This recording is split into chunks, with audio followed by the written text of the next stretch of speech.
My name is Linda Barton, and we are currently in Lander, Wyoming, which is south central Wyoming. We are physically at North Elementary School in Lander in Fremont County School District number 1.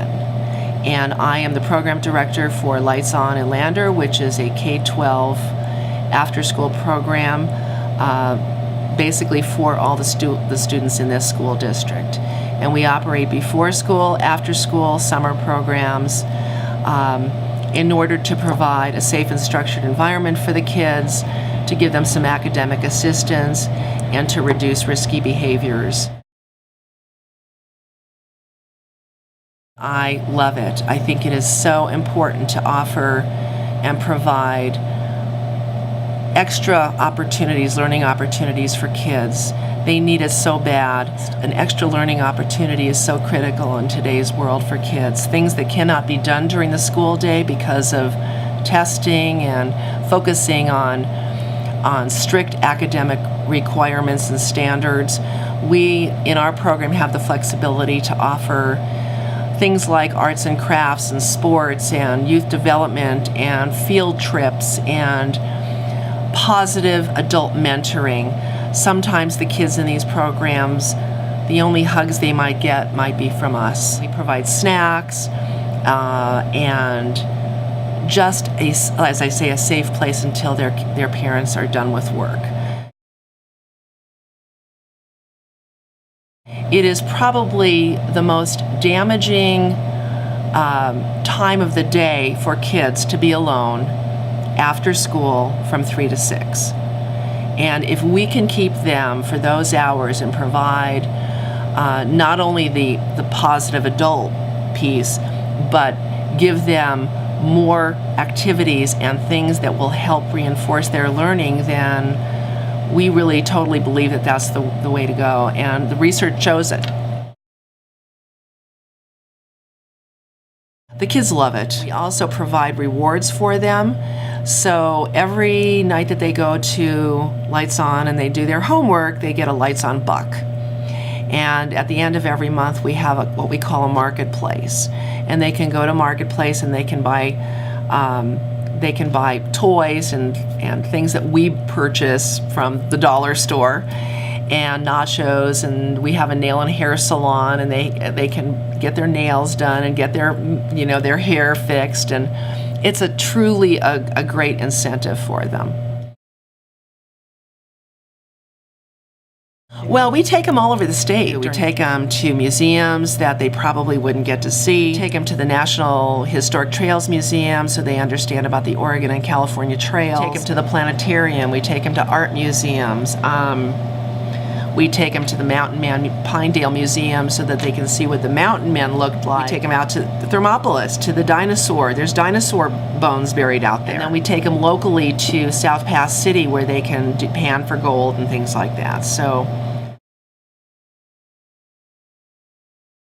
there's a huge national advocacy for after school because we know that it works. Well, every year, the National After School Alliance puts on a national Lights On celebration in which we advocate for after-school programs in all communities. Every year, it's actually, I only have 2, I've got one for many more years, where the governor proclaims that October, whatever year it is Lights On After School Day. And the last couple of years, we've gotten all 50 governors to provide proclamations to that effect.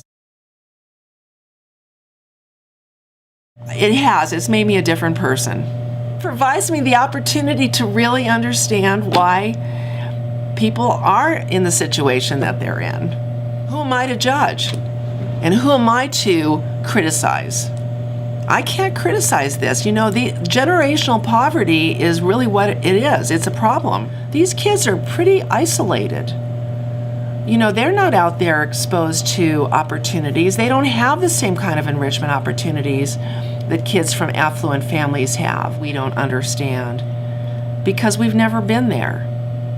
I haven't walked in their shoes. Things we take for granted that we think everybody should know, and then we criticize them when they don't know it.